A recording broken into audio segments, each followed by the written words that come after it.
Aksi demo mahasiswa telah berlangsung di kawasan DPR RI 11 April lalu.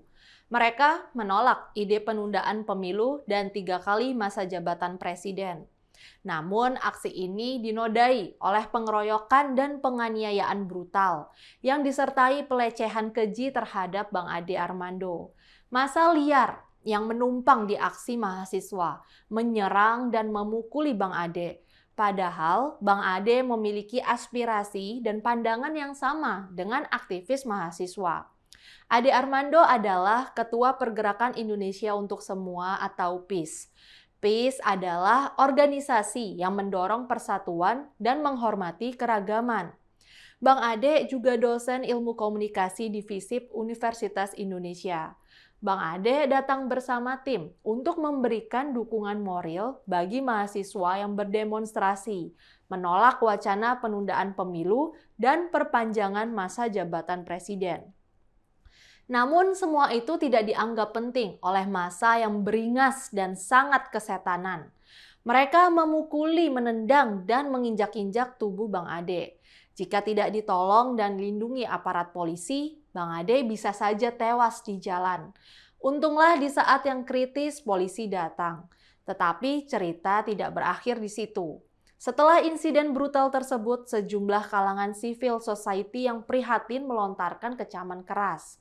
Para tokoh masyarakat ramai memberi dukungan moral kepada Bang Ade Armando dan keluarganya. Lembaga Universitas Indonesia, tempat Bang Ade mengajar, juga bersuara keras membela Bang Ade. Penganiayaan massal terhadap warga sipil seperti Bang Ade adalah pelanggaran HAM yang terang benderang. Tidak ada dalih apapun untuk membenarkan aksi kekerasan itu. Penganiayaan ini juga terjadi di bulan puasa dan mungkin sekali dilakukan oleh orang yang mengaku berpuasa. Padahal, ibadah puasa seharusnya membuat orang menahan diri dari melakukan kekerasan. Jangankan kekerasan fisik, kekerasan verbal saja sudah terlarang. Indonesia Police Watch meminta kepolisian menindak pelaku kekerasan tersebut. Sedangkan Komisioner Komnas HAM Khoirul Anam mengecam penganiayaan terhadap Bang Ade. Khoirul Anam meminta polisi mengusut tuntas siapa saja pelaku penganiayaan brutal tersebut. Khoirul berharap proses penegakan hukum terhadap para penganiaya itu berjalan transparan dan akuntabel. Untuk tingkat Komnas HAM, pernyataan Khoirul adalah standar. Namun ada yang aneh. Di luar Komnas HAM, ternyata tidak ada LSM HAM lain yang memberi respons atas penganiayaan terhadap Bang Ade itu. Mereka semua seperti bungkam dan membisu. Tidak ada satupun pernyataan keprihatinan. Tidak ada ucapan yang menyesalkan terjadinya insiden itu, apalagi kecaman. Para aktivis HAM yang biasa disebut pejuang keadilan sosial atau SJW juga tidak terdengar suaranya. Tidak ada komentar apapun, seolah-olah penganiayaan terhadap Bang Ade dianggap angin lalu. Fenomena aneh itu menimbulkan kegeraman di kalangan warganet. Dede Budiarto, pegiat media sosial, dalam cuitan Twitternya mempertanyakan sikap kontras YLBHI, LBH Jakarta, dan Amnesty International Indonesia. Mengapa belum ada pernyataan sikap yang mengutuk keras tindakan biadab dan tidak bermoral itu? Tanya Dede 12 April lalu. Cuitan Dede tersebut memancing reaksi beragam dari warganet. Sebagian besar mereka mempertanyakan sikap LSM-LSM yang selama ini dikenal vokal tersebut. Pegiat media sosial Zen Assegaf atau akrab dipanggil Habib Kribo juga mengkritik pedas. Ia mempertanyakan sikap sejumlah pejuang keadilan sosial atau SJW soal penganiayaan Bang Ade Armando. Padahal penganiayaan Bang Ade Armando masuk kategori kekerasan kelas berat dan tidak berperi kemanusiaan, kata Habib Kribo.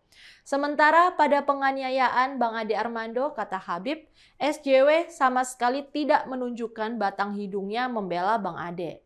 Padahal biasanya SJW paling lantang bersuara jika berurusan dengan isu kemanusiaan dan keadilan sosial. Habib Kribo menyatakan YLBHI, Kontras, LBH Jakarta, Amnesty International Indonesia, Prodem, dan kawan-kawan mendadak bisu dan tidak bersuara. Padahal saat itu sudah 17 jam lebih sejak terjadinya peristiwa penganiayaan biadab di depan gedung DPR. Karena para LSM HAM itu tidak mengatakan apa-apa, kita cuma bisa menebak-nebak alasan dibalik sikap bungkam tersebut. Apakah karena Bang Ade Armando dianggap sering berbeda pendapat dengan mereka? Apakah sikap Bang Ade dianggap pro pemerintah? Sedangkan mereka sering memposisikan diri sebagai pengkritik pemerintah. Jika perbedaan pandangan ataupun posisi politik memang menjadi penyebab, berarti ada yang tidak beres. Para LSM HAM terlihat pilih kasih dan selektif dalam memperjuangkan HAM. Jika yang jadi korban adalah satu kubu atau satu aspirasi dengan mereka, akan dibela habis-habisan. Tetapi jika si korban berbeda kubu atau aspirasi politik, korban pelanggaran HAM akan dibiarkan saja. LSM HAM tutup mata, seolah-olah pelanggaran HAM itu tidak pernah terjadi. Sikap semacam ini jika diterapkan konsisten oleh LSM yang mengaku memperjuangkan HAM akan sangat mengerikan. Berarti perjuangan HAM mereka itu semu karena bersifat selektif dan pilih kasih. Pembelaan HAM mereka diwarnai soal suka dan tidak suka pada si korban. Wahai para LSM HAM, tegakkanlah HAM tanpa pandang bulu. Saya, Rizka Putri, undur diri.